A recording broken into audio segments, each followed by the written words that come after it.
말씀은 예레미야 2장 9절부터 19절까지 말씀입니다. 예레미야 2장 9절부터 19절까지 말씀 교독합니다. 그러므로 내가 다시 싸우고 너희 자손들과도 싸우리라. 여호와의 말씀이니라.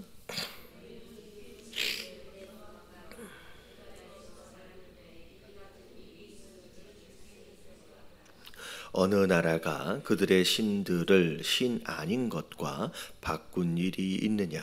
그러나 나의 백성은 그의 영광을 무익한 것과 바꾸었도다.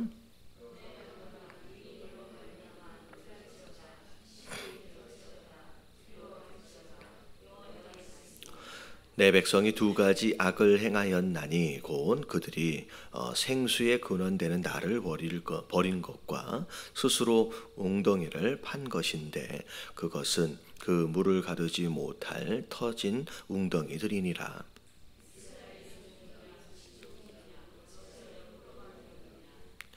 어린 사자들이 그를 향하여 부르짖으며 소리를 질러 그의 땅을 황폐하게 하였으며 그의 성읍들은 불타서 주민이 없게 되었으며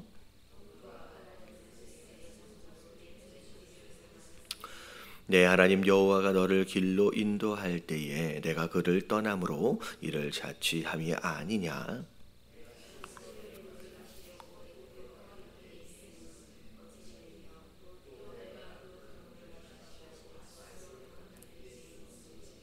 같이 봉독합니다. 내 악이 너를 징계하겠고 내 반역이 너를 책망할 것이라. 그런즉 내 하나님 여호와를 버림과 내 속에 나를 경외함이 없는 것이 악으로 고통인 줄 알라. 주 만군의 여호와의 말씀이니라. 아멘. 자, 오늘 9절에 보니까 이제 그러므로라고 이제 시작이 되어집니다.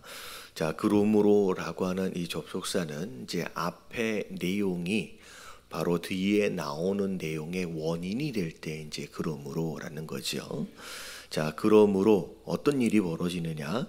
내가 다시 싸우고 너의 자손들과도 싸우리라. 하나님이 지금 이스라엘 백성들을 향하여 내가 너하고 싸우겠다. 너뿐만 아니라 너의 후손들, 너희 자손들과도 내가 싸우겠다. 이게 이제 큰일 날 일이 벌어진 거예요. 왜 이런 일이 벌어졌느냐? 이 그러므로 앞에를 보니까 이스라엘 백성들이 첫사랑을 버리고 하나님을 버리고 떠나버렸어요. 우상을 섬겼어요. 그것으로 말미암아 결국은 하나님이 어떻게 보면 싸우시는 대상, 이게 관계가 어떻게 되냐면 서로 사랑하는 관계 안에서 이제는 뭐가 되어버리냐면 원수의 관계가 되어버렸다라는 것이죠. 자, 그런 가운데 자 10절에 보니까 너희는 깃딘 섬들에 건너가 보며 게달에도 사람을 보내 이 같은 일이 있었는지 자세히 살펴보라. 이제 깃딤은 서쪽에 있는 동네예요. 그리고 게달은 동쪽에 있는 동네입니다. 그래서 서쪽 끝과 동쪽 끝에 주변을 다 살펴보라는 거야. 도대체 이런 일들이 있어져 왔는지 하나님이 어떻게 보면 이스라엘 백성들로 인하여 말도 안 되는 처우를 받으신 거예요. 그러면서 뭐라고 말씀하죠? 전 세계 주변에 한번 살펴봐라는 거야.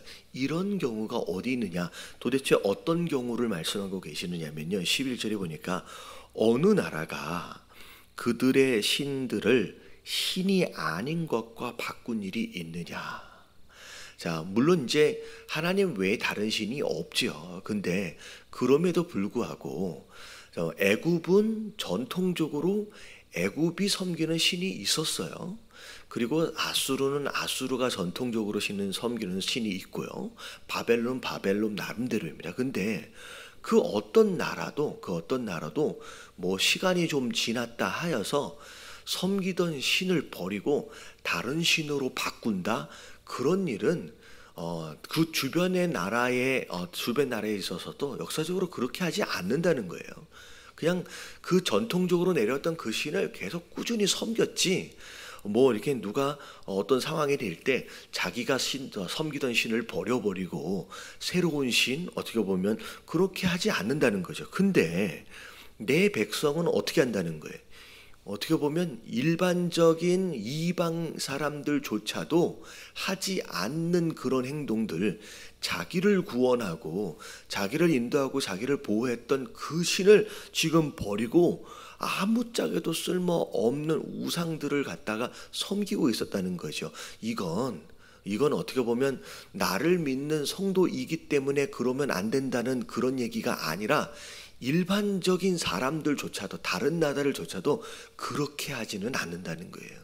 신을 아무렇게나 이렇게 스스로 바꿔버리고 버려버리고 떠나버리고 이런 일들은 세상 속에서도 없다는 얘기예요. 어찌 보면 이런 표현 자체가 하나님께서 우리 교회를 향하여 하시는 말씀일 수도 있습니다. 기본적으로 성도 되어짐에 있어서 지켜야 할, 소위 말하면 약간 의리 같은 거 있잖아요. 의리, 어떻게 보면 예의, 기본적인 사람됨의 도리라는 게 있어요. 도리. 근데 믿는 자라고 하는 사람들이, 성도라고 하는 사람들이 교회 밖에서 있는 사람들이 일반적으로 지키는 도리조차도, 인간됨의 그런 어떤 예의조차도, 의리조차도 지키지 못하는 형태들이 있다라는 거예요. 어떻게 보면 성도 되기 전에 기본적으로 뭐가 되라는 얘기예요? 사람이 되라는 얘기예요. 어찌 보면 하나님이 되게 당황스러운 거예요. 내 백성이 아닌 이방인들도 이렇게 하지 않는데 어떻게 보면 그들이 섬기는 신은 또 신이 아니잖아요. 그들이 섬기는 신은 그들에게 무엇인가를 대단하게 해준 신들이 아님에도 불구하고 소위 말하면 의리를 지킨다는 거예요. 도리를 지킨다는 거예요. 근데 나는 너를 위하여 어마어마한 것을 해주고 있음에도 불구하고 내가 왜 이런 대접을 받아야 되느냐. 하나님이 굉장히 억울해하고 답답한, 어떻게 보면 황당한 상황이 벌어지는 겁니다.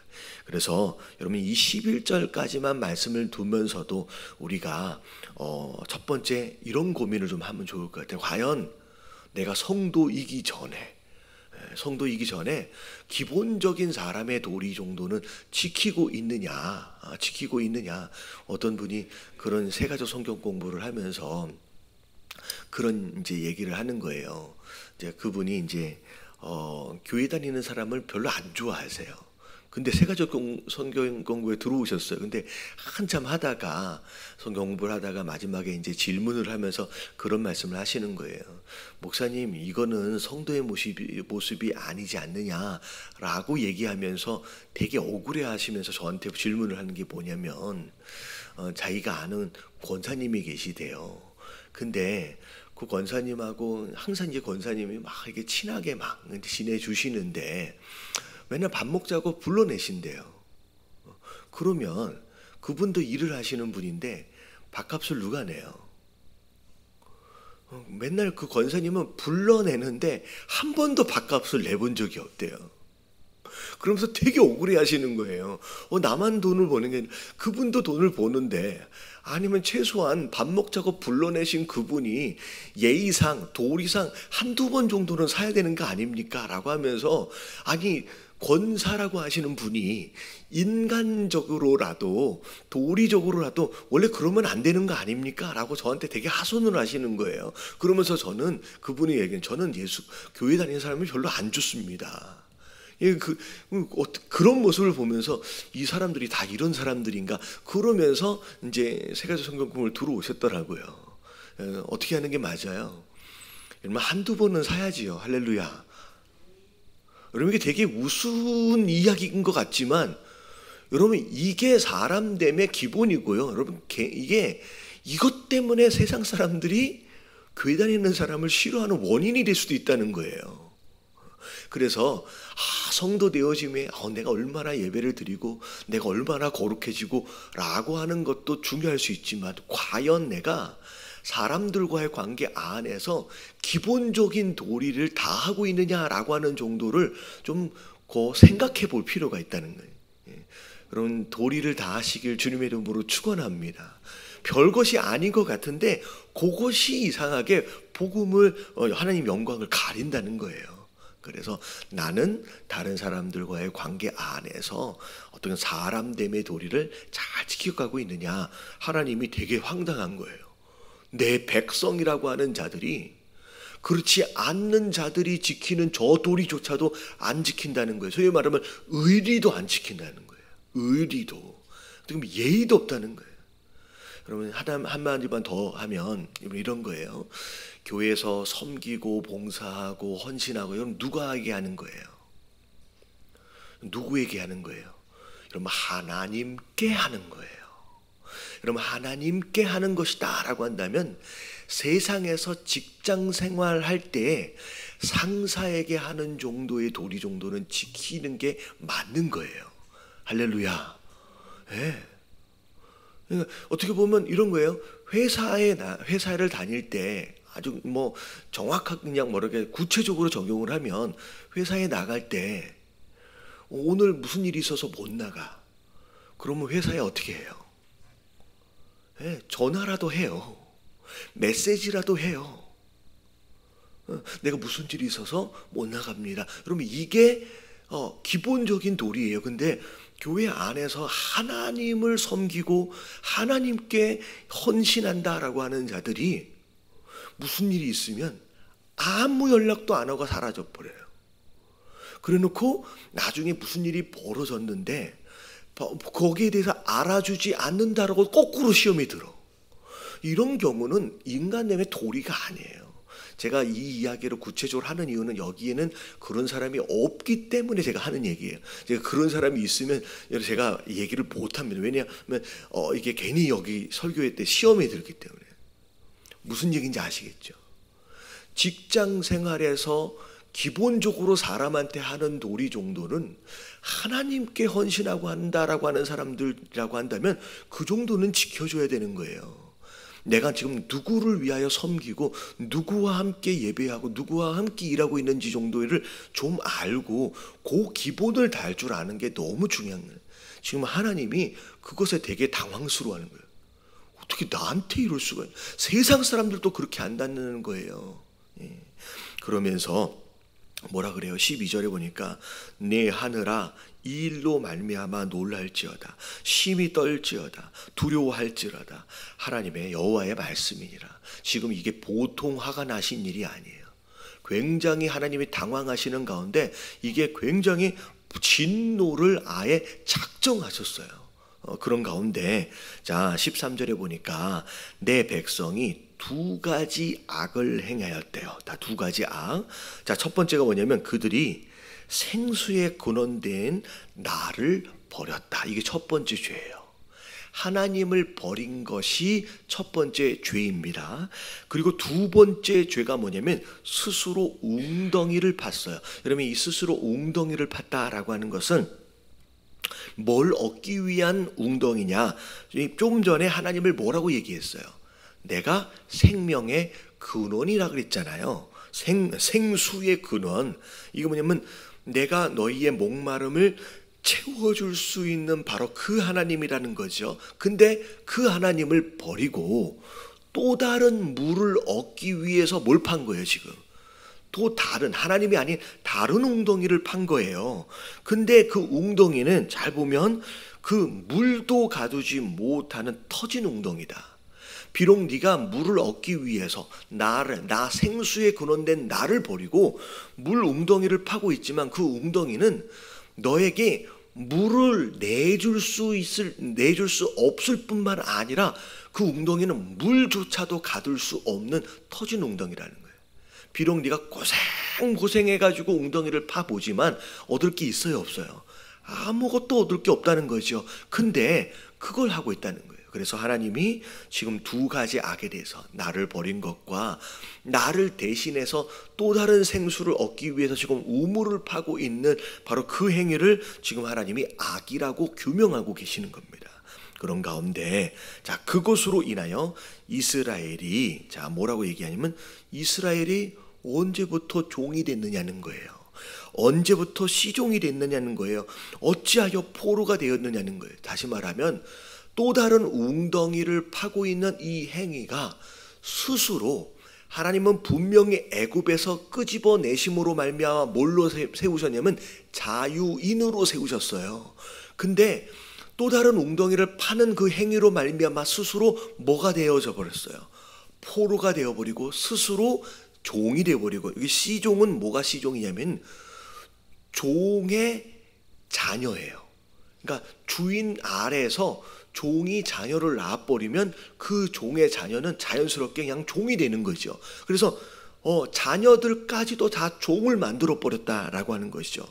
그러면서 그것으로 말미암아 15절에 어린 사자들이 그를 향하여 부르짖으며 소리를 질러 그 땅을 황폐하게 하였으며 그 성읍들은 불타서 주민이 없게 되었으며, 결국은 이런 악으로 말미암아 이스라엘이 그 풍성한 가나안 땅이 완전히 황폐해져 버렸다라고 얘기를 합니다.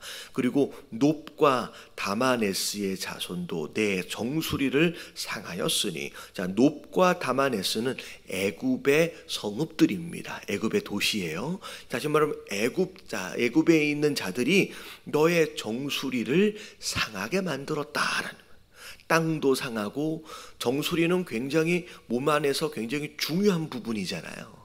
근데 그것까지도 이제 상하게 고통을 주게 되었다는 거죠. 그러면서 내 하나님 여호와가 너를 길로 인도할 때에 네가 그를 떠남으로 이를 자취함이 아니냐. 하나님이 너를 길 가운데 지금 인도하고 계시는 거예요. 근데 하나님의 인도하심을 떠나버렸어요. 그래서 이 모든 황폐함과 이 모든 고통을 누가 자처한 거예요? 네 스스로 만든 거라는 거예요. 네 스스로 만든 거라는 거예요. 그러면서 자 18절에 보니까 네가 시홀의 물을 마시려고 애굽으로 가는 길에 있음은 어찌 됨이며, 이 시홀은 애굽의 나일강의 어떤 한 부분을 이야기를 하는 거예요. 그래서 나일강까지 가서 물 마시려고 애를 쓴다는 거죠. 그리고 또 내가 그 강을 마시려고 아수르로 가는 길이 이래 있음이 어찌 됨이냐. 이 아수르로 가는 길에 있는 강물은 어디 강이냐면 그 유프라테스 강을 이야기합니다.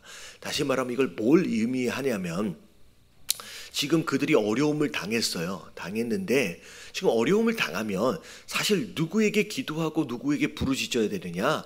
하나님께 다가가고 하나님께 부르짖어야 돼요. 근데 어려움을 당했는데 지금 누구에게 구원을 요청해요? 애굽에 가서 물을 얻으려고, 나일강 물 마시려고 애굽에 구원을 요청을 하는 거예요. 그리고 애굽도 만만치 않으니까 또 어디로 가는 거예요? 유프라테스에 있는 강물을 마시려고 아수르로 가가지고 거기서 구원을 또 요청을 하는 거예요. 지금 내가 여기 있는데, 너희를 구원한 내가, 너희를 인도하고 있는 내가, 너에게 지금까지 축복한 내가 여기 있는데 엉뚱한 곳에 가가지고, 이게 아까 처음에 얘기했던 13절에 나를 버리고 뭘 파고 있는 거예요? 또 다른 웅덩이를 파고 있는 행위하고 마찬가지라는 거, 그 얘기예요. 그러면서 19절에 네 악이 너를 징계하겠고, 사실은 내가 하나님이 너를 징계하고 있는 게 아니라 나를 떠나는 순간서부터의 징계가 시작이 된 거예요. 그럼 이게 굉장히 중요한 개념이에요. 이러면 어디가 지옥이냐? 하나님이 막 화가 나가지고 막 불을 내리고 막 징계를 하고, 오히려 하나님이 그렇게 하는 곳은 오히려 지옥이 아니에요. 오히려 하나님이 때리시는 곳은 오히려 어떻게 보면 회복하여 돌이켜 돌아갈 수 있는 기회가 아직 있는 곳입니다. 이건 아직은 지옥이 아니에요. 오히려 지옥이 어디예요? 하나님이 손을 놔버린 곳이 지옥이에요. 그러니까 우리가 이 세상적인 개념에서 지옥을 뭐라고 생각하냐면, 하나님이 막 심판하고 막 때리고 막 불로 하고 막 매를 들고 막 그러면 막 고통스럽잖아요. 그러면 그게 지옥이라고 생각하는데, 오히려 때리시는 이유가 뭐예요? 때리시는 이유는 돌이켜서 오라고 어떻게 보면 아직 기회가 있는 거예요. 여러분 아직 지옥이 아닌 거예요. 여러분 뭐가 지옥이냐면 손을 놔버린 게 지옥이에요. 근데 하나님이 뭐라고 말씀하시면 네 나를 버리고 떠나는 순간서부터 거기서 뭐가 시작되는 거예요? 거기서 고통이 시작되는 거예요. 거기서 곧 이제 심판이 시작되는 거죠. 그리고 네 반역이 너를 스스로 책망하는 것이다라고 하나님 말씀해요.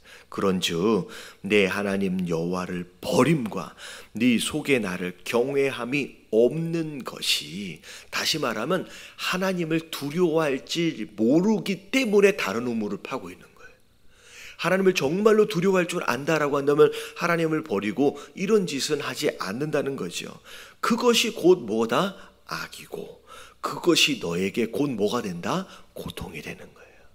여러분 하나님을 떠나는 순간서부터 그때부터 고통이 시작되는 거예요. 하나님을 버리고 다른 것을 찾는 것에서부터 우리의 고통이 시작되어진다라는 거죠. 여러분 우리의 평안함과 우리의 축복은 여러분 하나님 안에서 누리는 것인 줄로 믿습니다. 때로는 이게 마치 되게 답답하게 느껴질 수 있어요. 마치 아버지 집에 있던 둘째 아들의 모습처럼, 둘째 아들은 돈만 있으면 이 답답한 이 아버지 집만 떠나면 마음껏 자유롭게 살면서 되게 행복할 줄 알았어요. 근데 떠나는 순간 잠깐 자유로움으로 인하여서 약간은 행복할 수 있었지만 곧 무슨 일이 찾아와요? 고통이 찾아오는 거예요. 언제 그 고통이 해결이 돼요? 결국 아버지 집으로 돌아올 때 해결이 되는 거예요. 우리 인생들이 거기에 빠져요. 선악과 사건도 마찬가지예요. 하나님이 보이지 않는 울타리를 두신 거예요. 너희는 여기까지가 너희의 삶이에요. 그리고 항상 우리는 그 손을 자꾸 넘어가려고 그래요. 이게 선악과 사건이에요. 그걸 넘어가면 되게 행복할 것 같은 거예요. 하나님 품을 떠나면, 금붕어가 그 어항을 떠나면 되게 자유로울 것 같은 거예요. 이게 잘못된 상상이. 근데 그걸 떠나는 순간서부터 무슨 일이 시작되냐면 고통이 시작되는 거예요. 여러분 우리가 가장 행복할 수 있는 곳은 조금 답답하다고 느껴질 수 있지만 여러분 어항 안에가, 여러분 하나님의 사랑의 울타리 안에가 가장 행복한 자리인 줄로 믿습니다. 여러분 아버지 집에 있을 때 가장 행복해요. 여러분 답답하다고 생각하면 안 돼요. 여러분 집이 제일 좋은 곳이에요. 거기에 머물 수 있는 저와 여러분들 되시길 주님의 이름으로 축원합니다. 그래서 오늘 말씀 기억하시는 가운데 함께 기도하실 때 첫 번째, 성도이기 전에 여러분 사람이 돼야 돼요. 내가 하나님 앞에 행동하는 이 행동들이 내가 세상에 있는 직장 상사, 내 윗사람에게 하고 있는 행동들의 반 정도만 하면 하나님 서운하지도 않을 것 같아요. 하나님이 굉장히 서운합니다. 하나님 믿지 않는 자들의 인간 되어짐의 도리 정도도 행하지 않는 모습들로 하나님이 굉장히 진노하셨어요. 내가 성도이기 전에 먼저 사람이 돼야 돼요. 기본적인 도리 정도는 지킬 줄 알아야 돼요. 하나님 앞에서. 그래서 하나님, 내가 그렇게 어찌 보면 내가 생각하지도 못하는 가운데 그런 행동들이 혹시 있는 건 아닌지, 그래서 하나님께 영광을 가리고 있는 건 아닌지 여러분 스스로 돌아보십시오. 제가 말씀드렸잖아요. 그 권사님은 자기가 잘못하고 있는지를 몰라요. 이걸 자기를 돌아보지 않은 이상 깨닫지 못하는 거예요. 그럼 스스로 돌아볼 수 있는 이 아침 되시고, 정말 하나님의 악이다라고 규명하는 건 뭐냐면 하나님을 버리는 게 악이에요. 그리고 다른 웅덩이를 파고 있는 게 악이에요. 그럼 그것이 곧 우리에게 고통이 됩니다. 그것이 곧 우리에게 징계가 돼버려요. 우리가 가장 행복하게 머무를 수 있는 것은 좀 답답하더라. 여러분 답답하게 생각하지 마시고 하나님 아버지의 품, 그 집 안이 가장 행복한 것임을 이해하시고 여러분 그 안에 머무를 수 있는 저와 여러분들 되게 해달라고 우리 다 같이 주님 한번 부르시고 통성으로 기도하며 오늘 하루 시작합니다. 시작. 주님